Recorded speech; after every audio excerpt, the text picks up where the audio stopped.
tiempo. Gracias, doctor. ¿Algún otro congresista desea hacer uso de la palabra? Congresista Javier Velázquez Gesquén tiene el uso de la palabra. Presidente, quiero nuevamente reiterar lo siguiente. Creo que esta investigación es nula y además creo que lo que se ha debido dirimir ya en un informe, en tanto ya supuestamente se ha convalidado con el acuerdo que ustedes han tomado de llevar adelante esta investigación, pero si el congresista Salaverry se ha desistido, ese desistimiento se ha tenido que admitir, porque no hay que olvidar que el reglamento obliga que quien presenta una denuncia constitucional tiene que tener legitimidad para obrar. O sea, ese argumento que se puede impulsar de oficio una investigación no alcanza a los aforados. Y además, en infracción a la Constitución no hay que la persecución es de oficio, por si acaso. Esa es otra nulidad. Y tercero, el hecho de que se haya incorporado un tipo penal que no ha sido materia de la calificación nula. De tal manera que todo este proceso, presidente, está viciado y ojalá que al término de la audiencia podamos pronunciarnos. Gracias.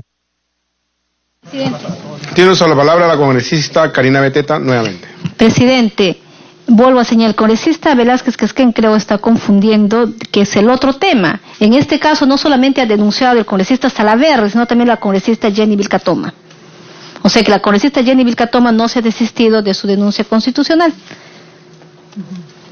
Y volviendo al tema, presidente, nuevamente vuelvo a señalar que pedir que no trate de confundir. Nadie está pidiendo que sancionen a los fiscales ni nada por el estilo, ni tampoco vean caso por caso. Específicamente la pregunta y la denuncia constitucional que versa es sobre la inacción del fiscal de la Nación frente al caso más emblemático del caso Lavallato, y por ello es de que él sí tenía facultades, las funciones que le prevé su propia ley orgánica del Ministerio Público en el artículo 66, inciso 9. Gracias, presidente. Sí, gracias, congresista Karina Beteta, y por alusión voy a indicar que al inicio de esta sesión se indicó el desistimiento del congresista Salaverry y se informó. Ese es el problema cuando llegamos tarde. Tiene uso la palabra, congresista Velázquez. Sí, a veces llegamos tarde, pero por lo menos leemos el reglamento. Presidente, yo quisiera preguntar a través de usted, que está tomando partido en esta investigación y que debería ser imparcial, es que me diga, ya sea la que ha hecho la determinación de hechos de pertenencia de pruebas, o me diga el abogado del doctor Sánchez, que legítimamente está acá, no hay mandato en el reglamento que obligue que el denunciado esté. Pero yo estoy leyendo un informe del 5 de febrero, donde se incorpora el tipo penal, el artículo 377 del Código Penal. ¿Quién de los denunciantes, tanto la congresista Vilcatoma o el congresista Salaverry, planteó esta denuncia de carácter penal? Por favor, de repente, como he llegado tarde también me lo he podido omitir. ¿Quién ha planteado esta denuncia penal? ¿Hacia quién es la pregunta, congresista? Congresista Velázquez, ¿a quién está preguntando? Aquí veo un informe de determinación de hechos y también el abogado del doctor Sánchez ha advertido de que a él se le denuncia por infracción a la Constitución, y en la determinación de hechos y pertenencia de prueba aparece el tipo penal de omisión, de afectación del artículo 377 del Código Penal, se le imputa un delito. Y creo que eso, inclusive creo que ese tipo penal, si no recuerdo, no estaba en la calificación que se archivó y que ilegalmente se ha reabierto, ¿no? Para hacer una aclaración también, acá no se está tomando parte de esta denuncia, simplemente se le está haciendo conocimiento que en la estación de informes se ha dado conocimiento del asistimiento del congresista Salaverry y los documentos que se le presentaron también. La pregunta es al denunciado entonces. Doctor, tiene el uso de la palabra. Muchas gracias, presidente. Como hicimos alusión en la presentación y se puede ver en las diapositivas, ahí están las denuncias. La denuncia del congresista Salaverry es por infracción de la Constitución. La denuncia de la congresista Vilcatoma es por infracción de la Constitución. El informe de calificación, que lo pueden ver ahí, es por infracción de la Constitución. Así se admiten las denuncias, ambas, y se acumulan. Y cuando nos notifican el informe en febrero de este año, vemos que se menciona el artículo 377 del Código Penal y ya se convierte un juicio político o se pretende en un antejuicio, cuando ninguno de los denunciantes lo planteó. La subcomisión, cuando admite las denuncias, no lo plantea. Y aparece en el informe. Yo, con todo respeto, con el mayor respeto, digo que esto no se puede hacer, porque si el denunciante presenta denuncia por infracción, ¿cómo puede en el informe de determinación de hechos incluirse una nueva denuncia por un delito del cual no nos hemos podido defender? Porque evidentemente cuando nosotros presentamos descargos, que es el año 2017, no existía este informe del 2019. Y por tanto aquí hay un problema y por eso no he examinado el artículo 377 del Código Penal, sencillamente porque no hemos sido denunciados por ese delito y yo no me puedo defender de una imputación en la que no aparece en la infracción de la Constitución, en la denuncia de ninguno de los dos congresistas. Están preguntando ustedes, congresistas. Puede repreguntar. Sí, y ahora le pregunto a usted como presidente de la comisión, ¿cuál es su interpretación del reglamento en relación? Un congresista puede, en un encargo de determinar hechos y pertinencia de prueba, incorporar tipos penales, conductas que no son materia de la denuncia. Eso se saneará en el momento que realice su informe final la congresista delegada. Ahí se podrá tomar esta consideración. Puede volver a hacer su pregunta. Nuevamente, presidente, creo que la Secretaría Técnica debería pedir un informe. No, eso no se puede sanear. Lo nulo, esto está viciado en nulidad absoluta. ¿Cómo se puede incorporar en un encargo? Porque yo he cumplido, y muchos hemos cumplido, encargos que nos ha dado Víctor Andrés García cuando ha sido presidente de la subcomisión. Nos dan la denuncia y nosotros determinamos los hechos que sustentan la denuncia y la pertinencia de las pruebas que se ofrecen. Y lo único que puede hacer uno es ofrecer nuevas pruebas. Pero que incorporar nuevas conductas con nuevos tipos penales es poner en indefensión al denunciado. Porque no hay que olvidar que la etapa previa es que la denuncia se corre traslado al denunciado para que haga sus descargos. Entonces, aquí estamos poniendo al denunciado en una absoluta indefensión. Esto está viciado y me parece que es un mal precedente. Un mal precedente, señor presidente. Primera vez en los años que tengo en la subcomisión que se ve este tipo. Creo que ha sido una incorporación involuntaria, pero que esperar que esto se subsane en el informe final me parece que es un atropello. ¿Algún otro congresista desea hacer uso de la palabra?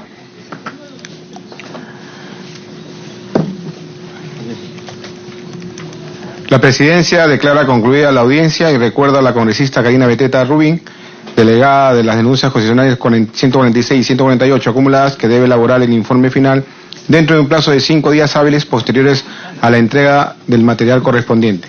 Se invita al denunciado, a su representante, a abandonar la sala para proseguir con el desarrollo de la sesión.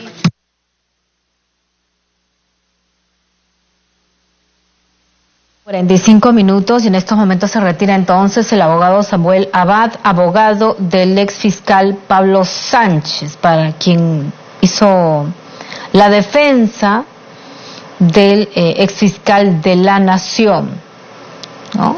Y también respondió las preguntas de la congresista Karina Beteta. También hemos escuchado... Debate y votación de la propuesta del informe final de las denuncias constitucionales número 243, 248, 270, 285 y 288 acumuladas.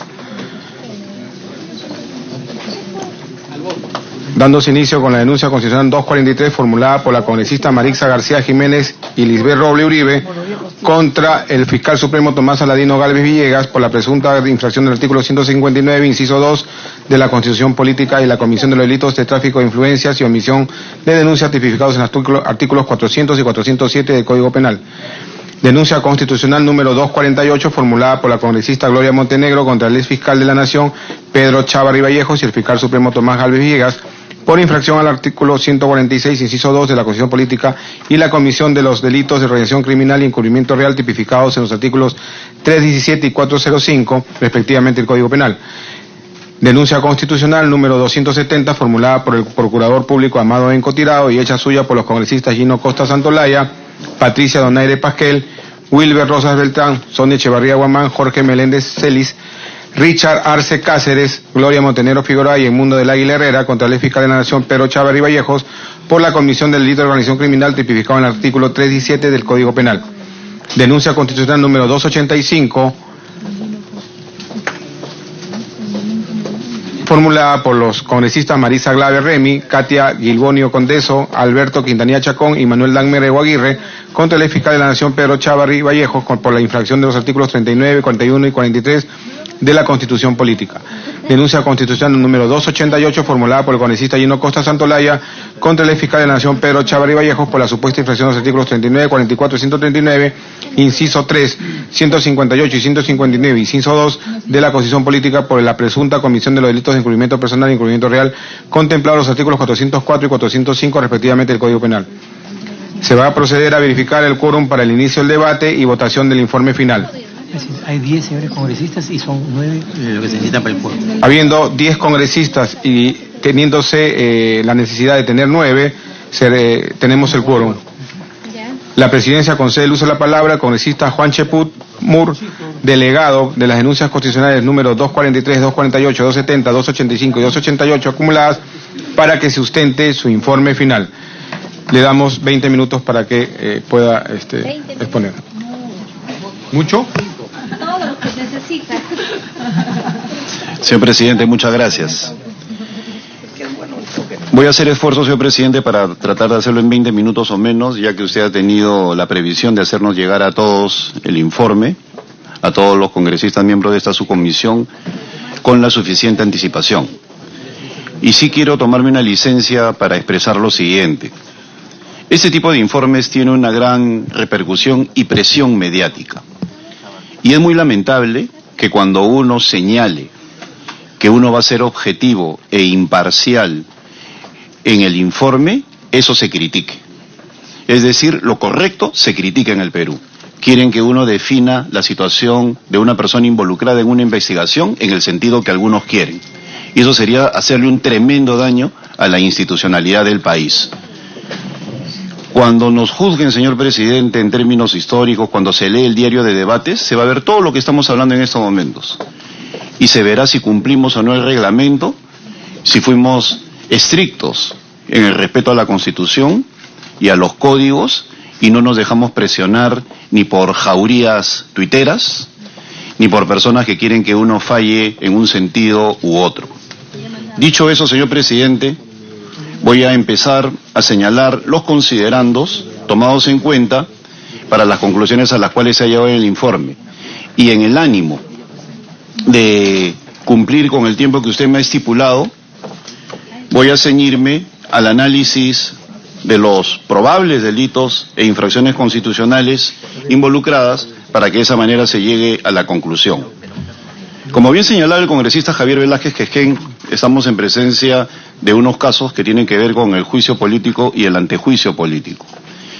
Y si bien es cierto, estos, como he señalado hace un instante, son complejos, tanto por el ámbito de repercusión que tienen en la sociedad como en las instituciones de las personas involucradas, le hace el Ministerio Público o el propio Congreso de la República, también es cierto, señor presidente, que en este caso el Congreso de la República tiene que analizar a partir de los hechos que se plantean en las denuncias constitucionales las eventuales infracciones o delitos. A los congresistas delegados no les debe llevar o llegar la responsabilidad de denuncias mal formuladas, de denuncias inconsistentes, de denuncias que muchas veces son hechas también por presión mediática. Y que sin embargo, cuando llegue el momento, señor presidente, de venir a esta subcomisión a sustentar las denuncias, los congresistas denunciantes ni siquiera se aparecen.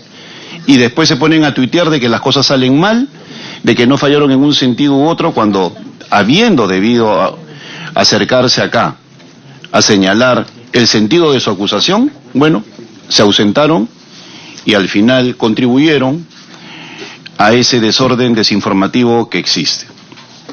¿Cuáles son las imputaciones contra el ex fiscal de la Nación, Pedro Chávarri, según las denuncias formuladas? Dentro de los delitos, es decir, dentro de lo que corresponde al antejuicio político, primero el de organización criminal, según el artículo 317 del Código Penal. Y se señala que el doctor Pedro Chávarri habría tenido una estrecha amistad con algunos miembros de la organización criminal Los Cuellos Blancos. Y se presenta para ello un conjunto de pruebas. Los audios del 13 de febrero del 2018, donde el doctor Inostroza tiene una conversación con el doctor Chávarri solicitando copias de resoluciones. El audio del 23 de marzo del 2018, donde el mismo doctor Inostroza le comenta al ex juez Walter Ríos que estaba conversando con el doctor Chávarri, próximo fiscal de la Nación, es decir, anticipando un hecho. Otro audio del 8 de mayo del 2018, donde se advierte que el doctor Chávarri estaba ya apto para reunirse con el señor Inostroza y un amigo del Paseo de la República, antes de su ratificación. Ese señor es el consejero Orlando Velázquez. En esa reunión el consejero tenía que darle un dato, entrecomillado, y una declaración del denunciado en la audiencia del 30 de abril del 2018, en la cual el mismo doctor Chávarri señaló que siempre mantuvo una buena relación con el ex magistrado Inostroza Pariache. Son hechos que no podemos verlos de manera aislada. Para efectos del análisis, nosotros estamos haciendo una integración de todos los hechos y de ninguna manera los vemos de manera aislada. Recientes declaraciones periodísticas del propio doctor Chávarri dice: no me pueden juzgar por una mentira. Pero no se trata de una mentira, se trata de un conjunto de hechos que tenemos que evaluar para determinar si efectivamente existen indicios para que ingrese al terreno del sistema de justicia el doctor Chávarri. Otro elemento dentro de esto que es organización criminal es que el doctor Chávarri fue favorecido, y no se molesten por tratar cordialmente al doctor Chávarri, que es otro de los elementos que se han dicho, ¿no? Que porque se le trata cordialmente ya se anticipa un comportamiento de esta subcomisión, ¿no? En un sentido blandengue, ¿no? Esa es otra cosa que no debemos tomar en cuenta. Todas las personas, en tanto estén en proceso de investigación, merecen todo nuestro respeto. El doctor Pedro Chávarri fue favorecido con el aumento irregular de su puntaje en el proceso de ratificación como fiscal supremo ante el Consejo Nacional de la Magistratura.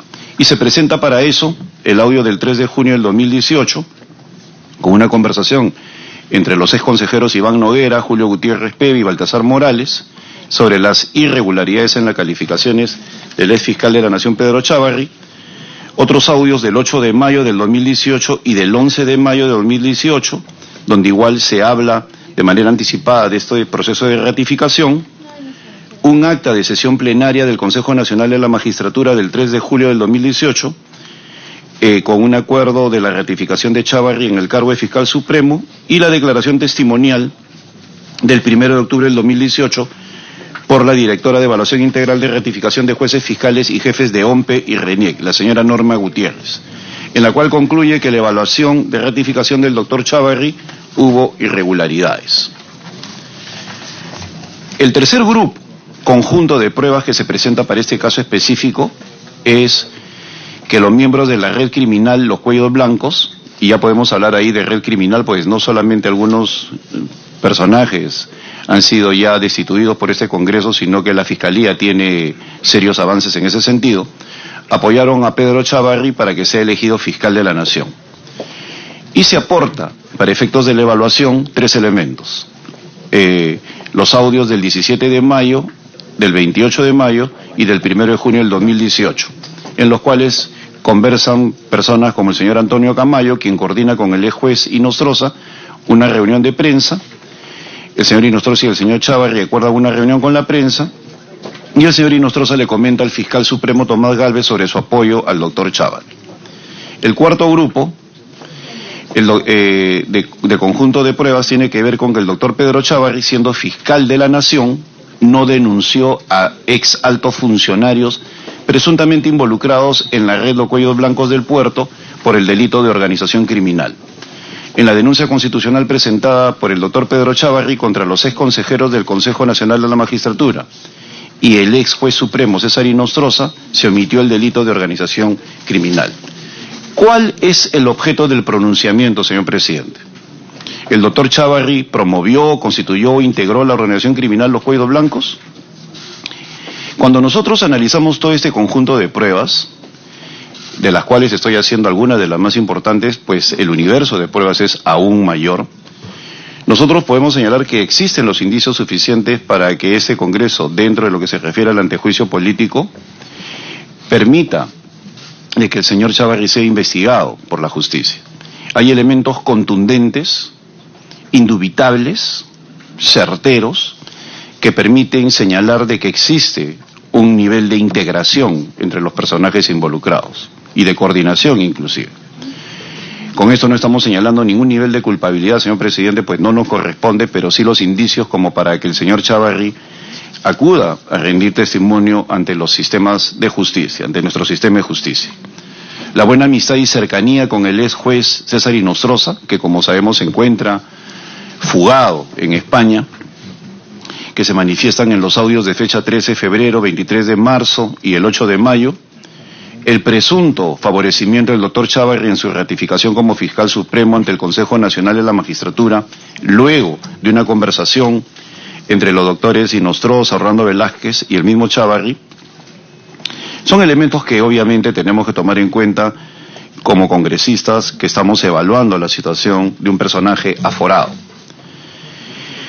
Tras estas conversaciones suceden cosas como la siguiente, ¿no? Que el ex consejero Gutiérrez Peve, que era el ponente, propone la ratificación del doctor Chávarri de oficio, pese a que fue alertado de que había irregularidades en el cambio de puntaje.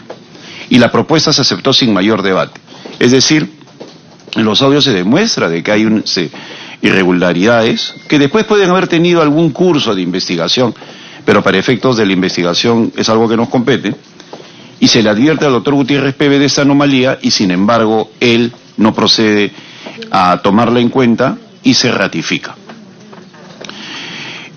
Presuntos miembros de la red criminal Los Cuellos Blancos estuvieron interesados en que Pedro Chávarri sea elegido fiscal de la Nación y esto se corrobora con los audios del 17 de mayo y del 28 de mayo. Se advierte que el doctor Chávarri conocía que César Inostroza tenía interés en que él sea elegido como fiscal de la Nación. Esto tampoco es una especulación, es un hecho concreto, una evidencia fáctica, ¿no? En cierta medida se está contento con que el doctor Chávarri sea el futuro fiscal. Y para promover esa acción, ¿no? Se toma en cuenta al señor Antonio Camayo, quien proponía una reunión de prensa. En la denuncia constitucional, por otro lado, que hace el doctor Chávarri, se omite denunciar por el delito de organización criminal a presuntos miembros de Los Cuellos Blancos, entre ellos César Inostroza, Julio Gutiérrez Peve, Iván Noguera, Orlando Velázquez y Guido Águila. ¿Por qué? No nos corresponde especular, pero sí tomar en cuenta esta situación, que no los denuncia por el delito de organización criminal. Todos estos hechos en conjunto, analizados integralmente, y que no están basados solamente en conversaciones, sino también en actuaciones, es decir, a una conversación hay una correlación con un hecho concreto, nos llevan a determinar la presunción de participación en esta red criminal de Los Cuellos Blancos y por lo tanto consideramos de que existe la pertinencia para ser denunciado por el caso de organización criminal. Hay suficientes indicios para acusar al señor Pedro Chávarri por el delito que acabo de mencionar, de organización criminal. Sin embargo, deberá ser el juez el que se pronuncie sobre dos cuestiones: la existencia y ámbito de influencia de esta red criminal de Los Cuellos Blancos, y si la actuación del doctor